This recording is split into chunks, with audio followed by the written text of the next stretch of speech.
This is a direct question. In one of the problem actually I am trying to work and I identified a problem is that everyone here conducts a puja at home, right? Most famous popular puja is a Satyanarayana Swami puja, that is, right? So if you observe actually what goes in there, that puja is doing some kind of puja, but all the friends and relatives who come there doing a lot of socialization is going on in the back, that is, right? And I can't blame them as well because this exactly repeat the whole thing. There's Leelavati, Kalavati stories come and then people, they don't know what to do with that actually, that is.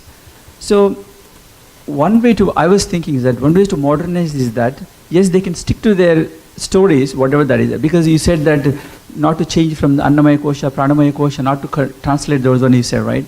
They can stick to the stories, but they should bring out the essence of the meaning, that is, right? So that our the modern, the current generation can understand that is. So is there any scope that... So let me answer that. Okay, it's a good point because I also experienced that. So when you're doing a ritual, there is the conceptual level. There is the conceptual level at which it has meaning. Okay, it has meaning. It's a story and it has a meaning and it has a message.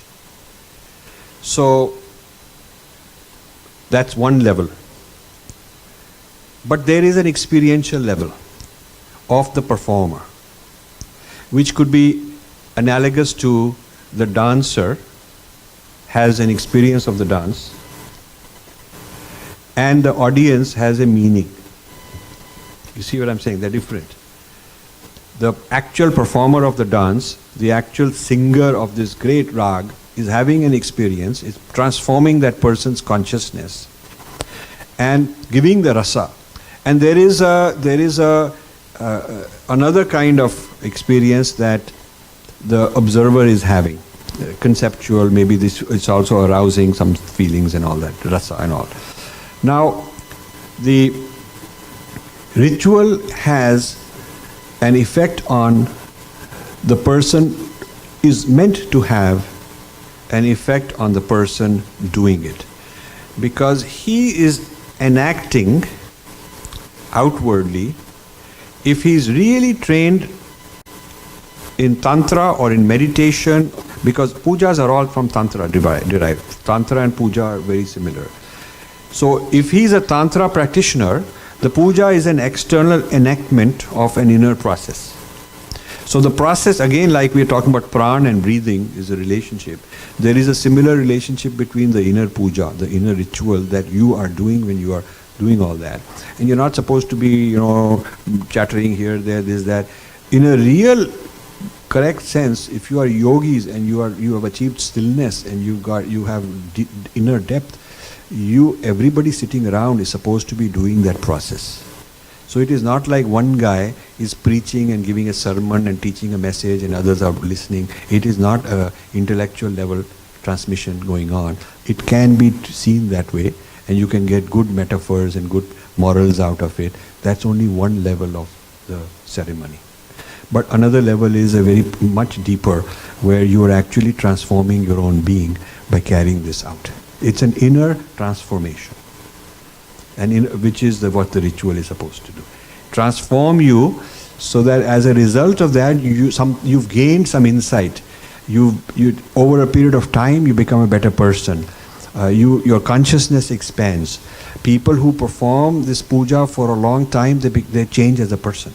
So that is what it's trying to do, rather than convey a meaning to other people who are watching.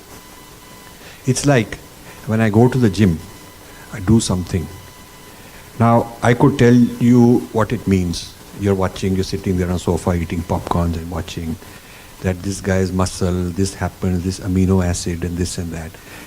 But what I'm doing isn't meant really for that. I can make you happy and educate you and tell you why I'm doing it. And maybe you'll go away feeling satisfied that you understand the meaning. But I'm doing it for my transformation. I'm bringing about a certain transformation in myself by doing this exercise. Okay, what you think of it as an observer is secondary. So puja and ritual are primarily for the performer. So the person involved in the enactment is going through a transformation. The people who are watching and listening and trying to figure out what does it mean, what he does, is just as secondary as somebody watching a guy do yoga and clap. And it's not for that. It's not a spectator. You see, ritual is not a spectator activity. It's a performer activity. This is the problem. This is actually the point I just made, is appreciated in every religion. Christian will tell you that the ritual he's doing is for your own transformation. Somebody else will look at it and they'll try to give him sense. Muslim will tell you that he goes around the Kaaba, it's some inner transformation he's going through. Every culture's rituals are for the performer. And the secondary value is for the observer watching and clapping and trying to get a meaning out of it and so on. That's what it is.